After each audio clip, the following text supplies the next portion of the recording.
Writers presents Author Interviews. This is our award-winning podcast, and I first want to say a quick shout out to all of you listeners. Thank you so much for joining us on our podcast and listening to our authors talk about their books. And we really could not have become an award-winning podcast without you. Thank you. Today, I am going to be talking with Jeannée Sacken. She is a Milwaukee-based photojournalist who has traveled extensively in Africa, South and Central America, and Asia, capturing images of nature and wildlife while documenting the lives of people who live in some of the most remote and fascinating places on the earth. She knows what it's like to climb too close to the edge of Mount Kilimanjaro, to photograph the world's deadliest snake, and she's recorded lemurs serenading each other in the treetops of Madagascar. Today, we are here to discuss her award-winning book, Behind the Lens. It is a riveting book about a photojournalist in Afghanistan. I loved this book so much. Welcome, Jeannée. Thank you so much. What a lovely interview, and I appreciate you talking to me today. It just occurred to me in the bio, did you climb too close to the edge of Mount Kilimanjaro to photograph the deadliest snake? No, Okay. no. When I was climbing Kili, they said there's the Western Breach, and it didn't occur to me at the time that that means you have about a 1 foot wide footfall and you are climbing 2,500 feet straight up a rock wall. And I have this fear of heights and edges. Yeah. And my knees go and vertigo sets in, and I literally stepped out into thin air. And um, my Iron Man in front of me and my husband behind me each caught me under an arm. So Wow. that's too close to the edge. That is too close. The world's deadliest snake, I was having lunch and my fixer said, Jeannée, come over here. And I said, I just sat down. Let me eat my lunch. He said, no, I need to show you something. Come over here right now.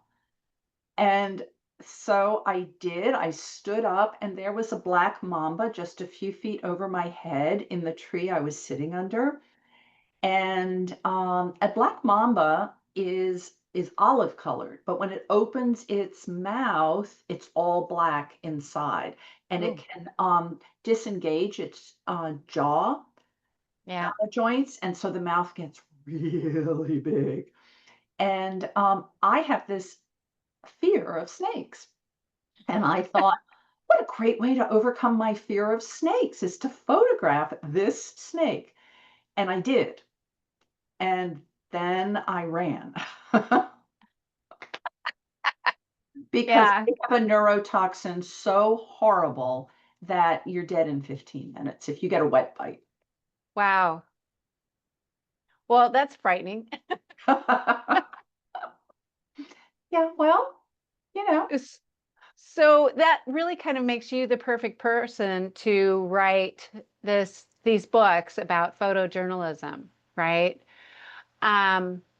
Because you've gotten to see all these fabulous places in the world that most of us only experience on television. Well, Um, can you share like just a little bit more of your experience, maybe leading up to writing this book? um, well, all of my assignments feed into this book. And I fictionalize a lot of my experiences that I have in the field. For example, when I was in Tanzania climbing Kilimanjaro, um, the Ironman would chant as we climbed, pole, pole. And that means slowly, slowly. And there is a set way that they teach you to climb, and that is you lock your one knee before you bend the next. So you're climbing really slowly.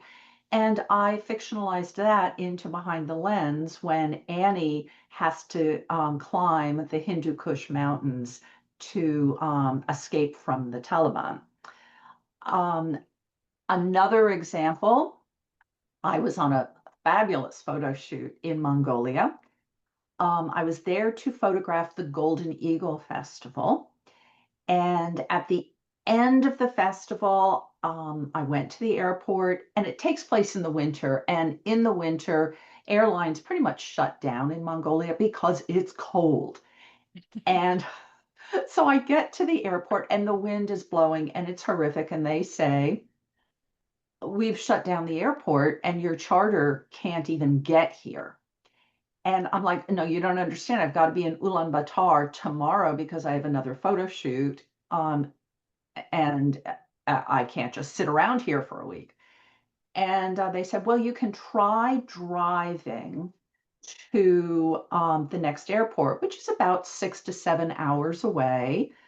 I said, fine, I'll do it. So what they didn't tell me was that there was no road, that I would be driving over mountains in this horrific wind in a blizzard at night with a guy who didn't know where he was going. And how do you see where you're going? Well, that was a whole other issue. We finally got there.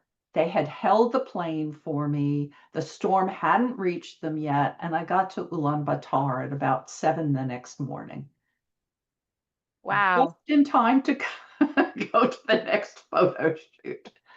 Um, Uh, that got fictionalized also in Behind the Lens, when Annie and Sorelli are driving through backcountry, through the Hindu Kush Mountains before they have to make this climb.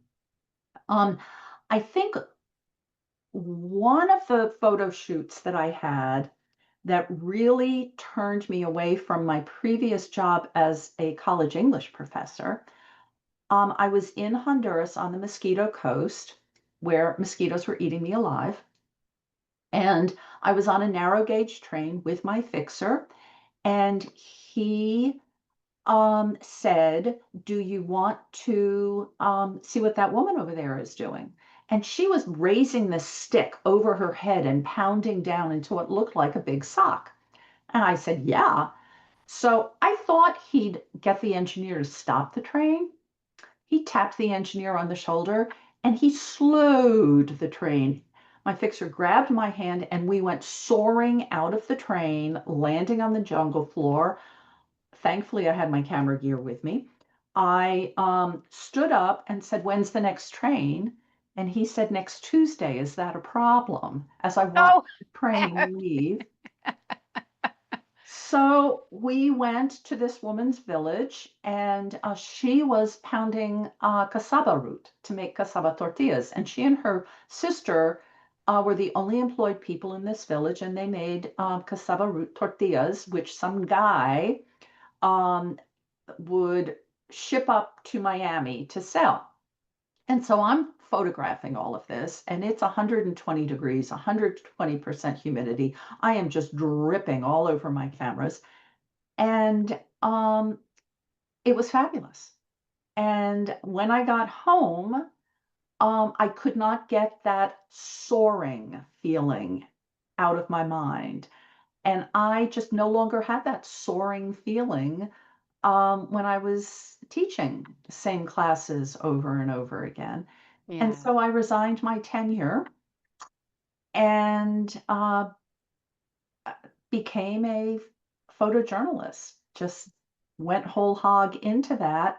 And sometime after that, maybe a year later, I was back in Honduras, and I was just north of or south, as the case may be, of Copan. I was up in the mountains. I was there to photograph a Mayan woman, young Mayan woman who had 6 kids.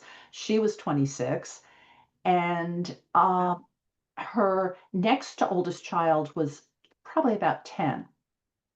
The thing, um, the photo shoot was going nowhere. I mean, it was awful. This was in the days of film, and I could just tell my fingers weren't tingling, and Annie's fingers tingle when she has a good shot. Um, and so I called a break, And I turned around, and there was this girl, one of the most beautiful girls I've ever seen. Her name was Sujapa. She was the next to oldest daughter. And she was standing there with all these beautifully colored Mayan corn dolls that she had made, in cradling them in her arms. And it was a one-off shot. I took the picture. That has become the picture I am most known for. And it's hanging in homes all over the world. I Ah, and What I learned from that picture is that although education is free in Honduras, if you are poor, you cannot afford the school books that the families have to buy or the school uniforms that the families have to buy. So when you're in a poor family, one child, a boy, goes to school. Sujapa had never been to school. She spent her time making corn dolls to sell in the market to pay for her brother's school books. wow. And that really got me absolutely committed to education, especially for girls, because this is true for so many girls all over the world. And so that was a huge thing for Annie, is education of girls. And that is a theme that runs through the books, but it is especially apparent in the first chapter of Behind the Lens when she is taking a picture of Malala in Yeah. a rundown Afghan village. Wow. That's an amazing story. And it's so true. I think it's at some level you have to find your calling and um, and how figure out how you can help others in the world. I think that's really wonderful that you've been able to do that. I've been Um, very fortunate to be able to do that. yeah, absolutely. So Annie Hawkins, your protagonist, is like you. You've sort of mentioned. Tell us a little bit about her and about the opening scene, which is kind of a prologue, and her trip to Kakwali. Annie has red hair and she's a photojournalist, but she is a war photographer. Yeah. Even though, disclaimer, there's not a lot of war scenes in the book. There are two, but at any rate, and as a photographer, a lot of what I know about photography gets feathered in to the book through lighting, through composition, and through Annie teaching a photography workshop at a school for girls in Afghanistan's Panjshir Valley. But this is her first trip to Afghanistan at the beginning of Behind the Lens. And she is embedded with the coalition forces in 2005, 2006. And she's a stringer, which means she doesn't have a regular gig. Nobody has hired her yet. And that's a really difficult position for anyone to be in, but especially for women. And um, unfortunately, all too often, female photojournalists are hazed by their male counterparts. Oh, I was going to ask about that because you talk about the hazing in the book, and it's like, wait, what? Oh yeah, and the thing is, and these are based on the true real life stories. I was never hazed, but other people I know were, and I know one woman who was a Middle Eastern correspondent with a camera, and when we were fighting in Libya, she was told, and this is her story. Oh, we have a lead on a story. Come on. And this is what Annie is told. And so she jumps in the vehicle with these guys who are well known journalists, and they dump her out in the desert, just like this real life woman was dumped out at a Libyan airport where the enemy was. And she got caught in a firefight. She lived to tell the story, but unfortunately, it happens all too often. That's So frightening too. Yeah. So in that first chapter, there's a rundown, very poor village in Kakwali. Annie wants to go there because she had a great experience the first time, and I'm trying not to spoil the read for anybody, Yeah. but it turns out that the Taliban control the village. And the men weren't there the previous time that Annie and her military escort were there.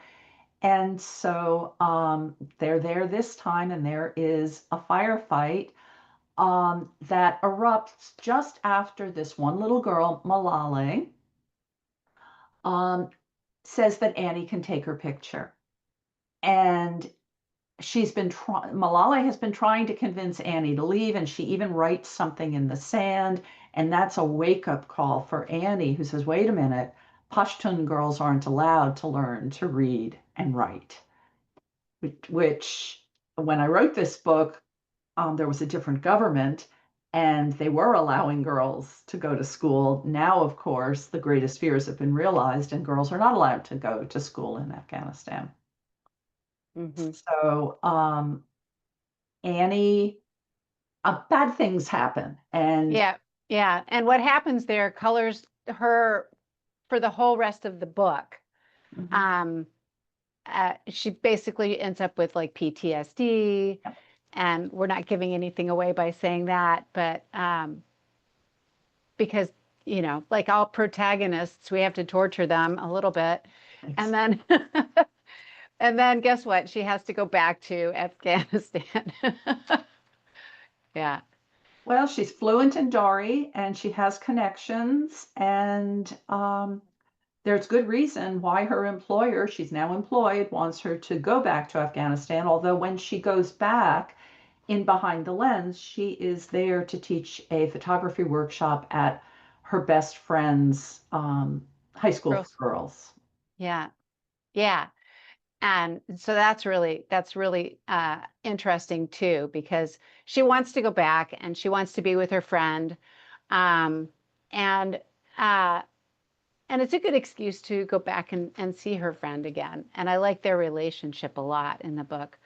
I like the parallel that both of them have teenage daughters, and both of their teenage daughters are going through, teenage things, but Mhm. so differently, because Annie's American daughter is rebelling by coloring her hair, and Daria's daughter is rebelling in a different way.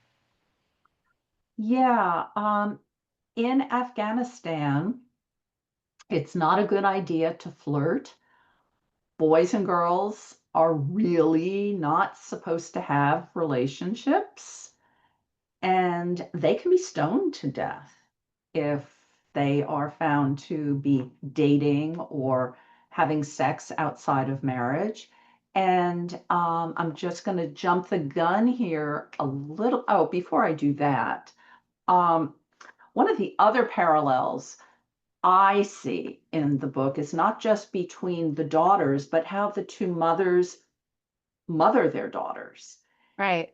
And here, Daria is this caring, wonderful woman for all her high school students. And yet she doesn't seem to notice what is going wrong with her daughter.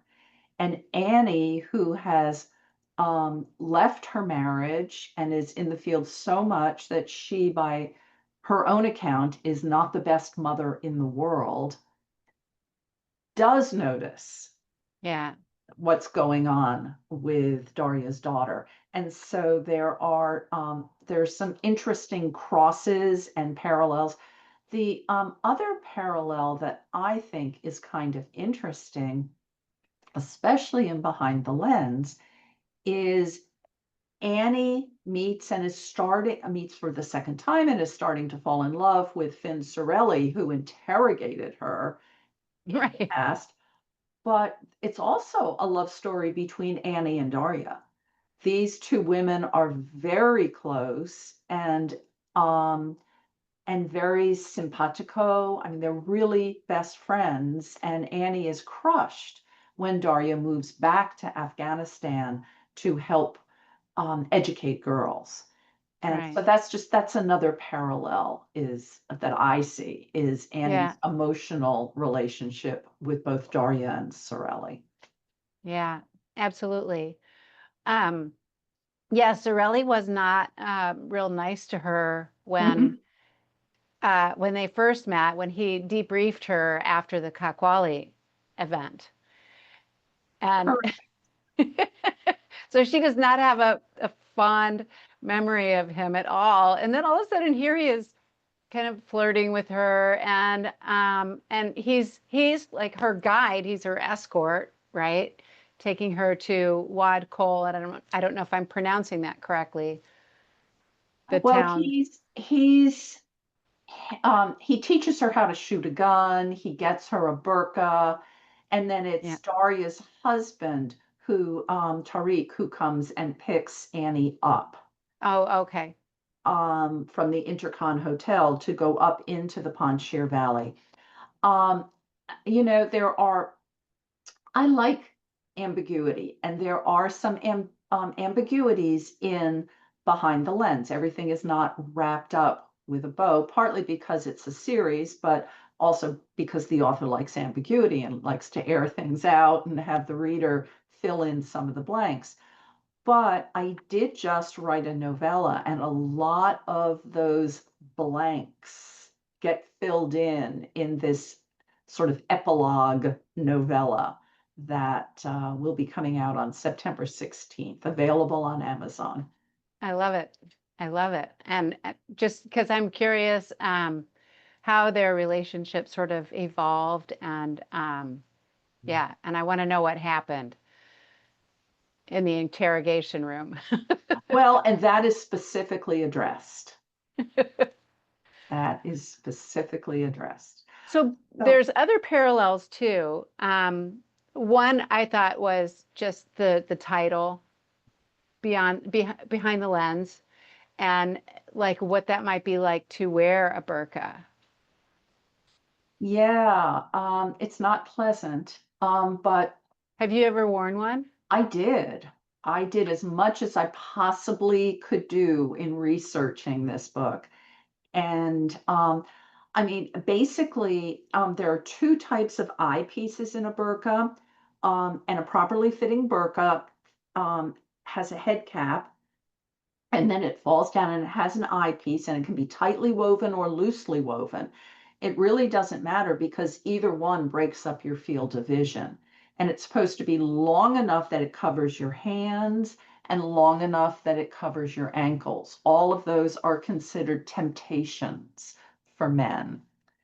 And so, yeah, behind the veil, behind the lens. Yeah. And the original title for the book, however, was Outside the Wire, which is a Oh, military term meaning the wire is what is around the military base. And if you're outside that, you're unsafe. oh, I So, like I like behind the lens better. well, I do too, especially because it's not a military book. I mean, there are Right. elements of military, but it's not a military book at all. Yeah. And then there's one more parallel that I really wanted to mention too. Is Seema, Darya's daughter, is sending and receiving little poems. They're Afghan poems called Landays.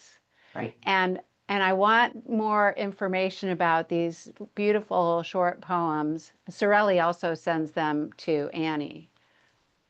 Yeah, and what's interesting is women started composing landays, Pashtun women, in about 1690. And that's as far back as they can trace them. They did not write them because they were not allowed to learn to read or write. But they would compose them and then sing them, often to a beating drum. And they are considered poems to their beloved, separate from their husband, because marriage is in Pashtun culture and many cultures, including our own back then, was a tribal decision and a business decision, and love had no purpose in it. And but women do love, and so they would create these for strangers passing through, any beloved. And they have continued to be composed by women for hundreds of years. They have also continued to be outlawed by men for hundreds of years to this day. In fact, in 2017, one of the most famous Landays composers, a Pashtun woman, was hospitalized when her brothers tried to kill her by throwing acid on her. And they then came to the hospital, and when she had survived that and was hospitalized, and they killed her in the hospital. Ah, Um, what fascinates me, however, is that boys have also started writing these. And before the Taliban retook control of Afghanistan, boys and girls, and not just Pashtun, but also Dari, Tajik, would call them in at night to talk radio programs. Um, uh, Under a pseudonym, but hoping that their beloved was listening. So it really became mainstreamed. And by having Sorelli compose them, I wanted to sort of flip things a little so that he was the Landay writer, not Annie. right. And then I have Seema and the young man she falls in love with exchanging Landays and sort of posting them in the mulberry bush I know. outside I Annie's. love that. I'm so sneaky. I'm gonna put it in the tree. Yeah. So I discovered Landays. I knew nothing about them, but I was in the middle of writing Behind the Lens, and I was researching Afghan food. Mhm. And lo and behold, what came up on my computer, because of a mistyping, I guess, were Landays. And there were samples of them. And I just absolutely fell in love with them and said, I need to use these as character reveals, as plot points. And so I started incorporating them. And I bought several books of them. They're available on Amazon. And these were books that Westerners had gone into Afghanistan and transcribed and translated from Pashtun women, chanting them. And so I got in touch with the editors, and they said, no, you can't use them. And I said, well, I don't understand why. And they said, well, you're selling your books. And I said, why don't you tell? I had nothing to lose at this point. Tell me, how much did you pay the women who composed and performed these for you? Nothing. These women were Right, paid nothing. So right. But I ended up writing my own. yeah, and that makes sense. Right. Somebody owns the copyright, right? Yeah. And these are short. They're 2 lines long. They are 23 syllables. It's very specific how many you have in the first line, how many, 9 in the first line, 13 in the second line. And they can be very graphic. They get even more graphic in double exposure. Oh, they do at the end of Behind the Lens too. Yeah. Yeah, yeah, yeah. A little bit. It touches on things. Yes, it does. And you do such a good job of talking about the Afghan religion, the Muslim religion, and also the language and everything. And I want to know, did you did you learn to speak uh, Pashtun? You said, right? There are 36 tribal languages in Afghanistan. The 2 most prominent ones are Dari, which is based on Sorry. Persian, and Pashtun, which is based on Arabic. I learned just enough through various tutoring situations to get myself in trouble. I really like to sprinkle original language into books that I set in another country. Yeah. I was very fortunate that the woman who narrated the audiobooks actually worked with an Afghan man who had worked with the coalition forces as a translator. And so he gave her the correct Oh, pronunciation good. and Yeah, drilled her on that. But researching a book set in Afghanistan was a challenge. I can imagine. I've been to other stands. I've never been to Afghanistan. It's dangerous, and I opted not to go there. But I am not Muslim and I am not Afghan. And so what I did, as I was just getting a germ of an idea of what I wanted to write about, I met with the 10 wonderful people at a mosque in South Milwaukee. And they met with me for hours and hours. They gave me a stack of Qurans with conservative to liberal translations. I dutifully read every one. I was amazed at how different the translations could be. Hmm. And then when I was ready to start shopping the book, I thought, I really ought to have this vetted. And so, through a series of connections, I ended up with the Muslim Public Advisory Council Hollywood branch. And they actually pulled somebody off a script she was vetting for the History Channel Oh, and wow. had her read, and she actually read the books and helped me enormously. Her name is Heba El Kobaitri, and she gave the books a lot of the authenticity that I felt very strongly needed to be there. Yeah. Well, and it's hard for you to do that without having the experiences. Mhm. Yeah. That's so wonderful, though, that you were able to find resources to help you get it right. Well, yeah, and I also have a brother who is now retired Navy intelligence, so that helped a great deal.